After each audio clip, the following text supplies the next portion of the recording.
এখন আমি লাখ লাখ টাকা ইনকাম করতেছি, তো আসলে গল্পটা আমার একদিনে হয়নি। পঞ্চম শ্রেণীতেই অভাবের সাথে যুদ্ধ শুরু হয় তার। যে উপকার করছে সে জীবনে, মানে আসলে আমার নিজের আপন ভাই এরকম ভাবে করে নাই। এই পরিবর্তনের পেছনে ছিলেন তৃতীয় একজন, যার কারণে তার জীবনে বিপ্লব ঘটে গেল। 100% 5% রিস্ক থাকবে না, তখন আপনি বুঝা গেলেন জিনিসটা। শুরুতে লস করেও এখন অভিজ্ঞতা দিয়ে জয় করেছেন সব। অনেকে বলে ইনকাম নাই, লক্ষ লক্ষ টাকা ইনকাম করা যায়। সেই অটো চালক এখন লাখ লাখ টাকার মুখ দেখছেন শুধু একটি সঠিক সিদ্ধান্তের কারণে। মানুষ ভাবে বেশি বছর লাভ, কিন্তু আসলে লাভ অনেক বেশি, অনেক লাভ, দ্বিগুণ লাভ। ক্যাটফিশ ধরো শিং এর ক্ষেত্রে দেখা যাচ্ছে আপনার এই মাছটা ঘনত্বে সহজে চাষ করা যায়। বিশেষ করে এগুলো মর্টালিটি কম এবং খাবার খরচ কম, কিন্তু মাছ উৎপাদন হয় বেশি। আমার যে বেলা বয়স 17, তখন আমি আসলে ইজি বাইক চালাই। আমার মানে করুণ একটা অবস্থা ছিল, সংসার ঠিক মতো চলতো না, সংসারের চাপে খুব অভাব ছিল।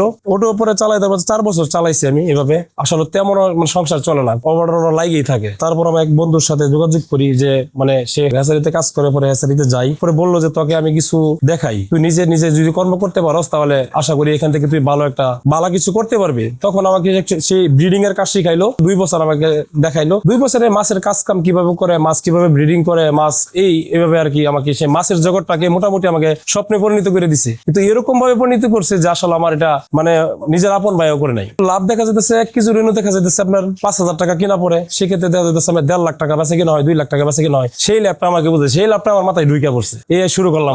লস তো অবশ্যই, আসলে আমি এখানে অনেক লস হয়েছে। দেখা যাচ্ছে লসটা দেখা যাচ্ছে আমি 50,000 টাকা একবার মাছ ছাইরা লস খাইছি। 50,000 টাকা হাত খালি হয়ে গেছে একদম। এটা আপনার যে বলা তার কাছ থেকে আনার পরে এক শিফটি করার পর দ্বিতীয় শিফটির পর্যায়ে এই অবস্থা হয়েছে। প্রথম দাবি আমি লস, 50,000 টাকা লস, একার গায়েব দেওয়ালে। আবার পিঠ থেকে গেল, পরে আবার তার কাছে যাই, সে আমাকে আবার রাস্তা দেখাই দিল যে আবার ছাড়ো। পরে আবার বেশি না, 5,000 টাকা দিয়ে আবার 5,000 টাকার মানে 1 কেজি রেনু দিছে। পাইকারি দামে ধরছে 1 কেজি রেনু, আবার ছাড়ছি। পরে আলহামদুলিল্লাহ 1.5 লাখ পোনা হয়েছে। পরে আবার আস্তে আস্তে 20,000 টাকা চালান ছিল, এইভাবে আস্তে আস্তে বাড়াইলাম। এটা এখন বর্তমানে 2 লাখ টাকা পরিণত হয়েছে। 5,000 টাকা থেকে এখন 2 লাখ টাকার মতো পরিণত হয়েছে আমার। 1 বছর হইব আর কি। 1.5 বছরে আমি দেখা যেতেছে আমি হ্যাচারি করছি একটা, আরো দেখা যেতেছে আমার সবকিছু মোটামুটি লাইভ আমার সাকসেস হয়েছে একদম। প্রতিদিন আমি আসলে ঘুমাই নাই, সকালবেলা ভোরে উঠে গেছি হ্যাচারিতে, আবার আসছি। মানে এরকম অবস্থা, খাওয়ারও টাইম নেই। মানে সকালে খান খাইছি, দুপুরে খান খাইছি রাত্রে 10টা 11টা বাজে। পরে এইখান থেকে আসলে কষ্ট মোজাহাদা করে আসলে এলেন আমার এখানে তেলাপিয়া চলে বেশি, এমনকি তারাবাইম চলে, এগুলো বেশি চলে, শিং ট্যাংরা সবই চলে মোটামুটি, কিন্তু তেলাপিয়াটা বেশি চলে আমার এখানে। তেলাপিয়াটা আসলে যে 28 দিন হরমোন করানো অরিজিনাল তেলাপিয়া বিক্রি করি আমি, মনোসেক্স টাইগার যেটা বলে, 28 দিন হরমোন করানো এই তেলাপিয়াটা বিক্রি করি। এটা আসলে ওই যে 2টা কেজি আসে, 1টা কেজি আসে যায় 4 মাসে 5 মাসে ইনজেকশন করার পরে টিপ দিয়া যে বের করা হয়,